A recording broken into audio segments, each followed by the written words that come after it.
Welcome to easy tips kitchen. ഇന്ന് ഞാൻ തയ്യാറാക്കാൻ പോകുന്നത് ഇഫ്താർ സ്പെഷ്യൽ ഡ്രിങ്കായ തരിക്കഞ്ഞിയാണ്.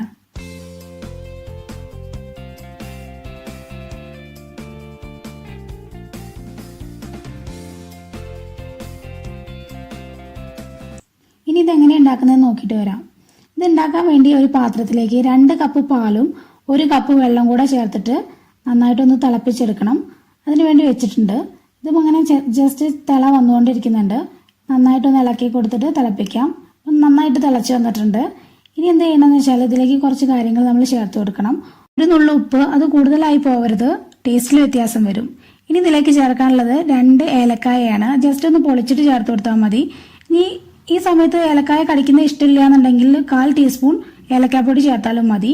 ഇനി ഇതിലേക്ക് വേണ്ടത് നമ്മൾ വറുത്ത് വെച്ചിരിക്കുന്ന റവയാണ്. ഒരു 2 ടേബിൾ സ്പൂൺ ചേർത്ത് കൊടുത്തിട്ട് നന്നായിട്ടൊന്ന് മിക്സ് ചെയ്തെടുക്കാം. ഒരു 3 മിനിറ്റ് കഴിയുമ്പോൾ നമ്മൾ റവ ഈ ഒരു പരുവത്തിലായി കിട്ടും. ജസ്റ്റ് ഒന്ന് പൊങ്ങി വന്നിട്ട് ഈ സമയത്ത് നമ്മൾ ഇതിലേക്ക് 1.5 ടേബിൾ സ്പൂൺ വറുത്ത് വെച്ചിരിക്കുന്ന സേമിയ ചേർത്ത് കൊടുക്കാം. ഇനി ഇതൊരു 7 മിനിറ്റ് നന്നായിട്ടൊന്ന് വേവിച്ചെടുക്കണം. ഇങ്ങനെ ഇളക്കി കൊടുത്തുകൊണ്ട് തന്നെ വേവിച്ചെടുക്കണം.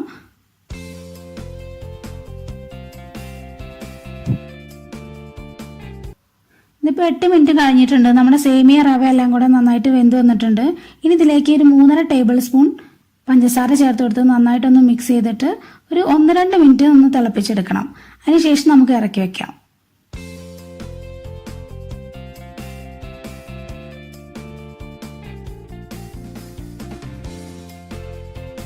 ഇത് വറുത്ത് കോരുന്നതിന് വേണ്ടി ഒരു പാനിലേക്ക് 1.5 ടേബിൾ സ്പൂൺ നെയ്യ് ചേർത്ത് കൊടുക്കുന്നുണ്ട്. നെയ്യൊന്ന് ചൂടായിട്ട് വരുമ്പോൾ അതിലേക്ക് നമുക്ക് 2 ടേബിൾ സ്പൂൺ ചെറിയ ഉള്ളി കനം കുറഞ്ഞ് അരിഞ്ഞു വെച്ചത് ചേർത്ത് കൊടുക്കാം. ഇനി ഇതിലൊരു ബ്രൗൺ ഷെയ്ഡ് വരുന്ന സമയത്ത് നമുക്ക് ഒരു 6 അണ്ടിപ്പരിപ്പും കൂടെ ചേർത്ത് കൊടുക്കണം.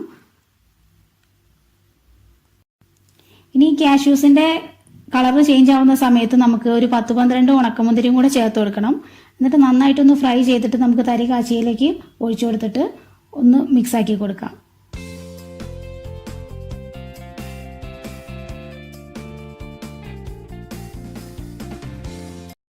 ഇനി ഇത് തരി കാച്ചിയിലേക്ക് മിക്സ് ആക്കി കൊടുക്കുകയാണ്. എന്നിട്ട് നന്നായിട്ടൊന്ന് ഇളക്കി യോജിപ്പിച്ച ശേഷം നമുക്ക് സെർവ് ചെയ്യാം.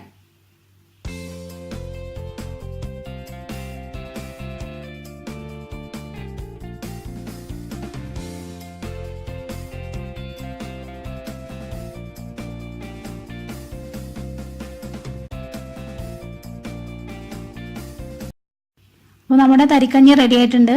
വീഡിയോ ഇഷ്ടമായിട്ടുണ്ടെങ്കിൽ ലൈക്ക് ചെയ്യാനും ഷെയർ ചെയ്യാനും സബ്സ്ക്രൈബ് ചെയ്യാനും മറക്കരുത്. Thanks for watching easy tips kitchen.